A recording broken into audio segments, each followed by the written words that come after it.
acara salajengipun nggih kirapipun tirta pawitra suci dumateng nuwun sewu dumateng ngarsanipun Bapak Camat kasuwun jumeneng wonten ngajeng sawangke badhe nampi toya ingkang dipun asta dening Bapak Ibu Lurah saha Bapak Ibu Camat.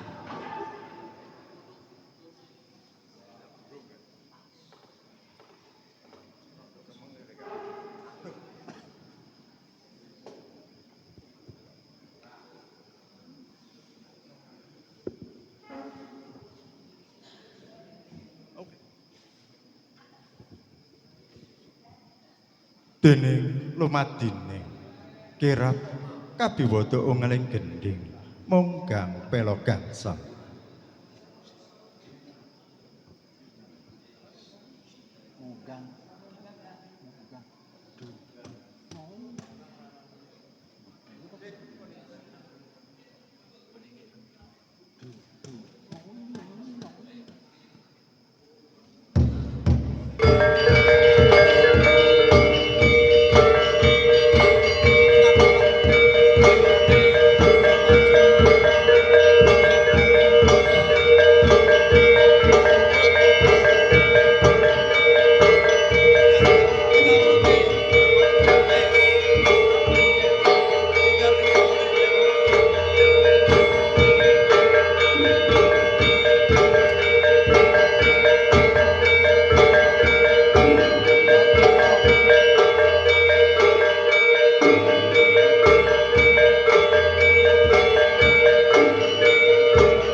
binarung ungeling gending munggang pelo gangsal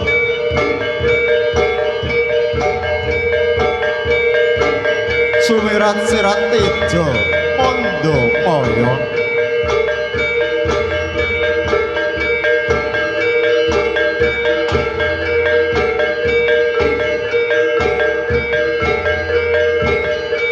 saya dangu saya melanoni sansaya celak sansaya anggranuhi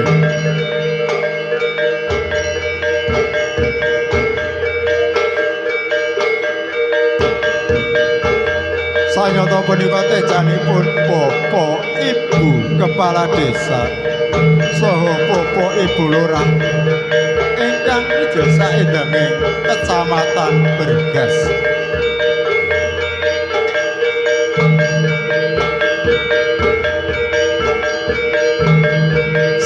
Ngasta tirta pawitra suci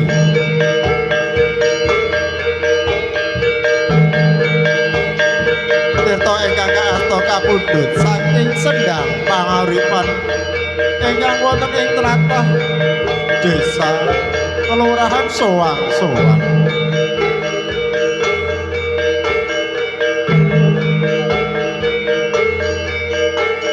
samangke kaasta badhe dipun aturaken dhumateng ngarsanipun Camat Bergas puniki panjenenganipun Bapak Slamet Widodo SSMN sasampunipun katampi badhe dipun dadosaken setunggal nyawiji wonten satunggaling wadah pratandha pilih para pangarsa kelurahan pangarsa dusun saha pangarsa kecamatan Samyo hanyawiji sayuk saeka karti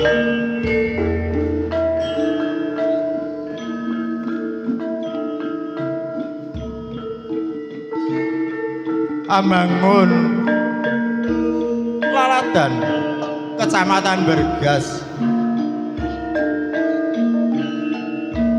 kanthi pangajap saged dados papan panggenan ingkang ayem tentrem subur makmur Raja Bagomurya gemah ripah loh jinawi sinten to ingkang sinaraya ana wong ridho pinangka pangarsaning lampah ingkang sinebat cucuk lampah sayang titan sanes nunggih Ki Gita Plontang ingkang sampun kawentar wonten ing saindenging Jawi Tengah. Dasar dedek pitekso wimbuh ambeng susilo hanuraga tindak tanduke prasaja tur ngresepake grapyak sumanak marang sapa wae. Prasaja busanane prasaja uripe luhur bebutene katite saka ebeng salira ing liring netra tumapak ing padha midak wirama kapracina blejeng andika tuhulegda ing budaya tindaira kadharaken para kadang perwakilan saking LKK Kecamatan Bergas puripun wonten Ibu Diah Puspitasari SEMM ingkang kaapit dening sesepuh saha tokoh masyarakat menika panjenenganipun Bapak Dahwan.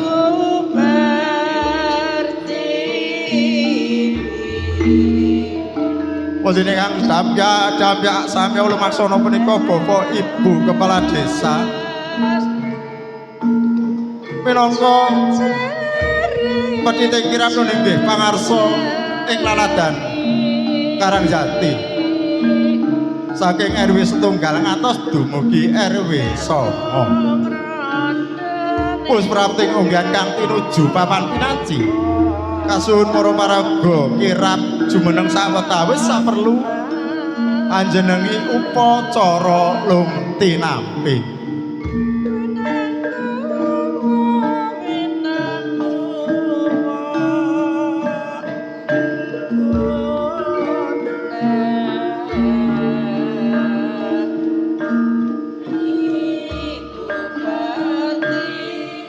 Tirta pawitra suci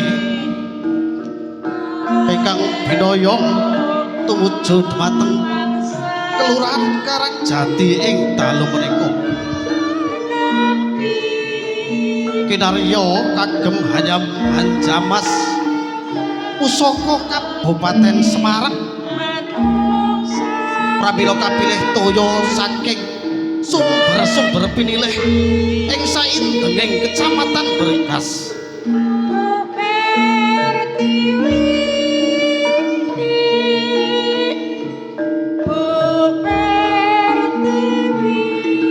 ing salajengipun kepareng badhe kaaturaken dumateng Camat Bergas nggih Bapak Slamet Widodo SSMM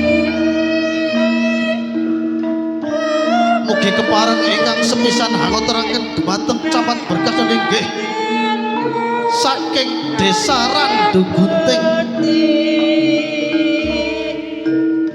ayo sukamring Ibu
kinarya hangiringi lumadining lung tinampi tirta pawitra suci saking para kepala desa saha lurah ing laladan Kecamatan Bergas dumateng Bapak Camat pramila kepareng suwuk ungling gedeng Ibu Pertiwi gumanti ketawang wigaring tias nuwun.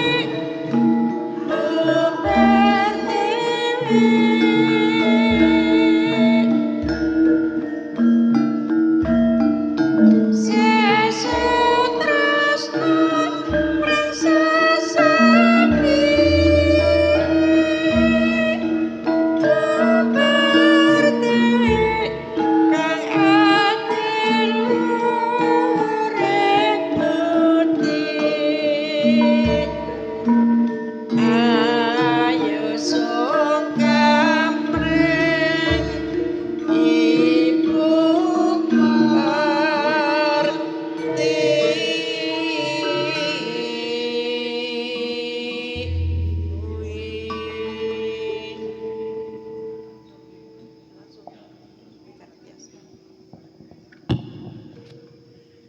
dan biang ben wayang apa iki Dumateng ngarsanipun Bapak Plondang kasuwun ngaturaken ingkang sepisan nggih saking Desa Randu Gunting.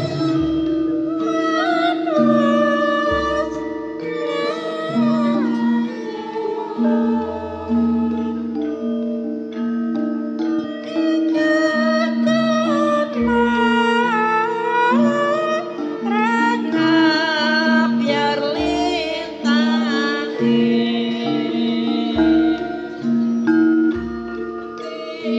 Wonten ingkang angka kalih nggih saking Desa Gebukan. Samusul Kelurahan Karangjati ingkang angka ketiga. Wingipun Karangjati Bergas Kidul kalajengaken Pagersari tumuli Kelurahan Ucil. Sumusul sawiking nya kelurahan Wujil niki saking Desa Munding kalajengaken saking Kelurahan Bergas Lor. Sawiking nya menika saking Desa Jati Jajar kalajengaken saking Diwan. Sumusul saking Kempon saha saking Desa Gondorio.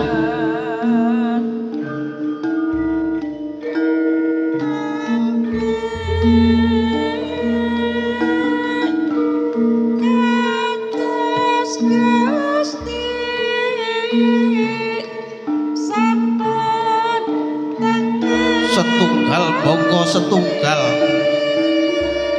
tirta pawitra suci saking sumber-sumber pinilih ing saindenging laladan Kecamatan Bergas katuraken dumateng Camat Bergas nggih Bapak Slamet Widodo. Dene mangke ingkang pamungkas nggih atur bibit ingkang pandhetipun aturaken dening anak Andin.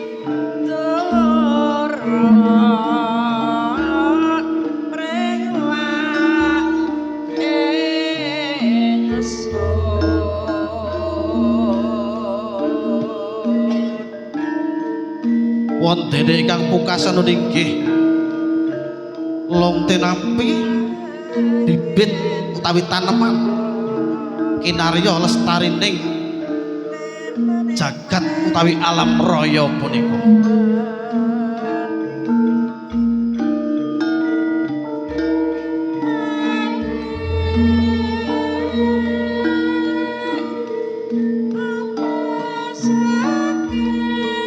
Paripurna long tinampi tirta pawitra suci saha bibit taneman ingkang punika kepareng suwuk uling gending ketawang wigaring tias sajalesipun dumateng paraga ingkang sampun kamiji kasuwun hanyampur toya saking sedaya desa saha kelurahan kadadosaken setunggal wonten ing Kendhi Pratala ingkang sampun kasamapta.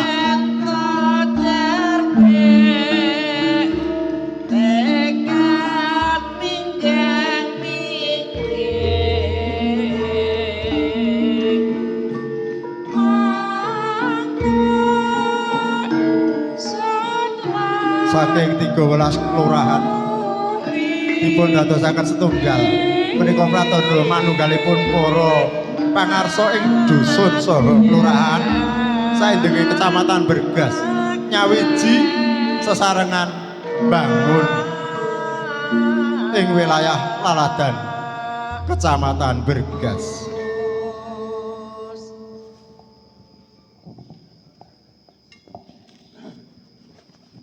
Nggih sawetawis toya pawitra suci saking sedaya kelurahan saha desa saindenging Kecamatan Bergas kacampur dados tunggal. Heng mangkenipun badhe kaaturaken dening Bapak Camat dumateng Lurah Ngempon.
Ingkang sampun saged dipun beta wangsul teng kelurahan saha desa piyambak-piyambak. Mugi saged dipun tunjukaken dhateng putra wayah kersane sukses kados Pak Camat kan ngoten.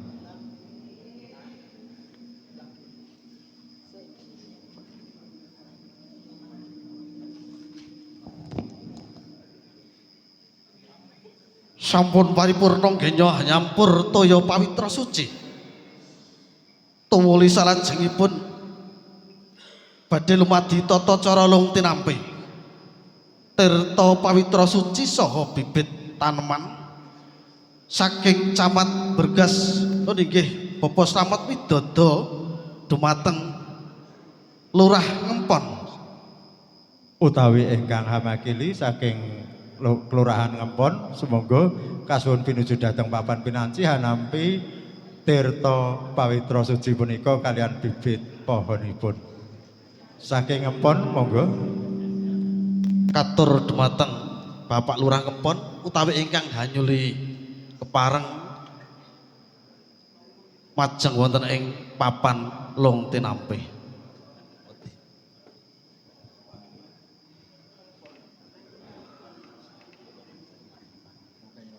Semonggo kanthi kairing Kang Saran.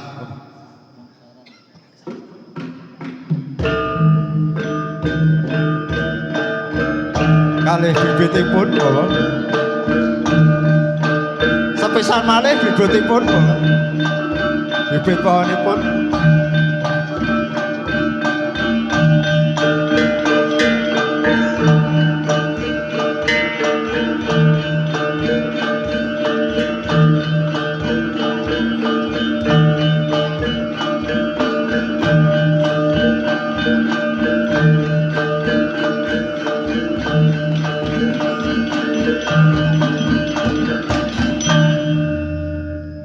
sampun paripurna upacara nitirabi kasuwun Bapak Ibu Lurah saha Bapak Ibu Kepala Dusun wangsul dhateng papan sekawit.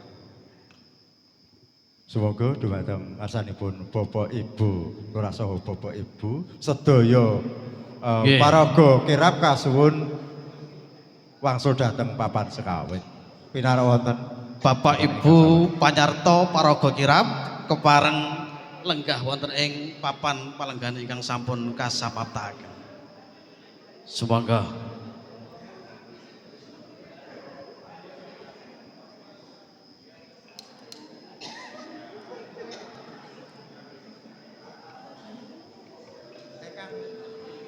Lurah teng Butiah teng mriki mawon.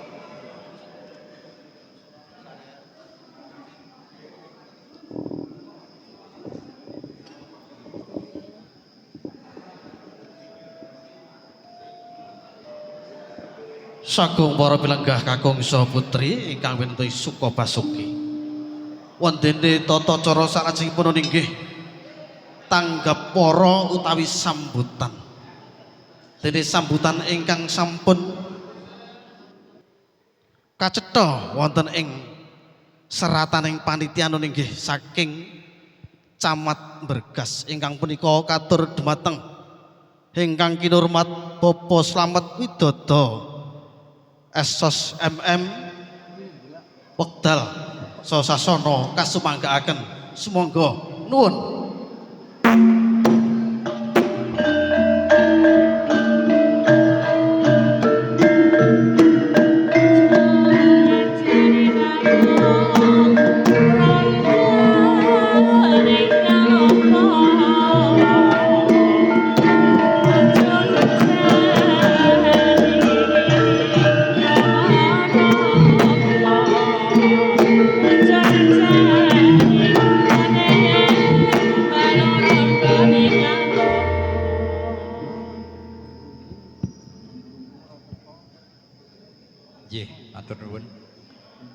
Assalamualaikum warahmatullahi wabarakatuh. Kasugengan soreh Sih rahmatipun Gusti mugi tansah kajiwa kasarira dhateng panjenengan sami mandhapipun dhateng kawula. Ingkang tuhu kawula hormati panjenenganipun Bapak Dan Ramil Kecamatan Bergas, jadipun Bapak Kapten Utama. Ingkang kula hormati panjenenganipun Bapak Kapolsek Bergas, panjenenganipun Bapak AKP Herjono. Dhateng ngarsanipun Bapak Sekcam Kecamatan Bergas ingkang kula bekteni. Panjenenganipun Bapak Lurah, Ibu Lurah, dalasan panjenenganipun Bapak Kepala Desa ugi Ibu Kepala Desa saindenging wilayah Bergas ingkang dahat kinabekten saha kinurmatan. Dhateng ngarsanipun wabil khusus panjenenganipun Ibu Lurah Karangjati ingkang ing rikalenggahan dalu punika pinangka ingkang hamengku gati nun inggih wontenipun sarasihan saha lung tinambi toya Perwita Sari ingkang dahat kula hormati mandhapipun dhateng sedaya perangkat saha tamu undangan ingkang boten saged kawula sebat setunggal mbaka setunggal ananging boten ngirangi ing pangkurmatan kawula dhateng panjenengan sami, dhateng para wira pradangga Swarawati ingkang ing dalu punika sampun kastu paring lelibur dhateng kula lan panjenengan sami ingkang bagya mulya. Saderengipun monggo kula panjenengan sami kula dherekaken manengku puja brata wonten ngarsanipun Allah Subhanahu wa taala. ingkang sampun paring pinten-pinten nikmat dhateng kawula lan panjenengan sami katiti kawula lan panjenengan sami ing rikalenggan dalu punika saged makempal wonten ing Kelurahan Karangjati kanthi kebaing rahmat hidayah saha inayah. Hananging boten kesupen kula lan panjenengan sami tansah ngunjukaken sholawat ugi salam dhateng junjungan kita Nabi Agung Muhammad sallallahu alaihi wasallam ingkang kula panjenengan sami tenggo menapa ingkang dados syafaatipun.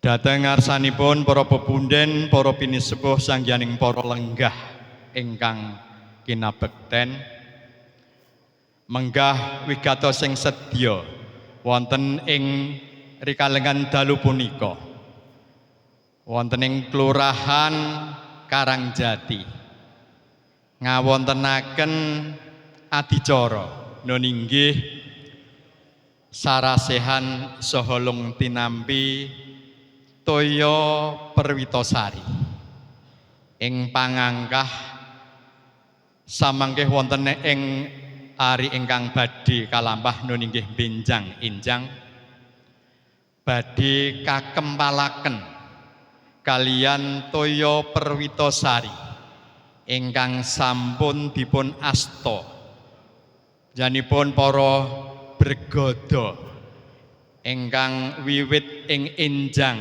swau sampun lumampah saking Kecamatan Kaliwungu ingkang ing dalu punika nembe sumene sawetawis wonten ing Laladan Tuntang.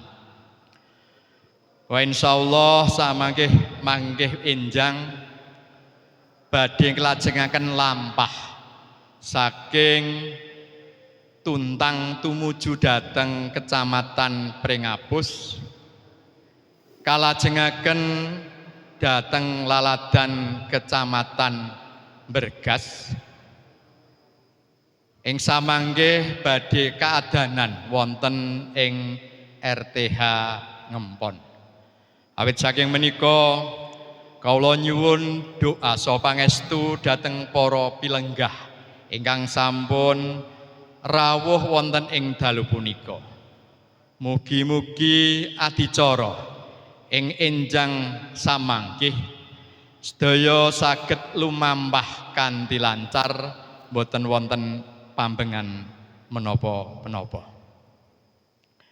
Ingkang salajengipun samangkih sasampunipun kawula nampi pasrah saking panjenenganipun Bapak Camat Pringabus kawula kinen nglajengaken lampahipun toya Perwitasari ingkang samangkih badhe kalajengaken wonten ing Laladan Kecamatan Ungaran Timur.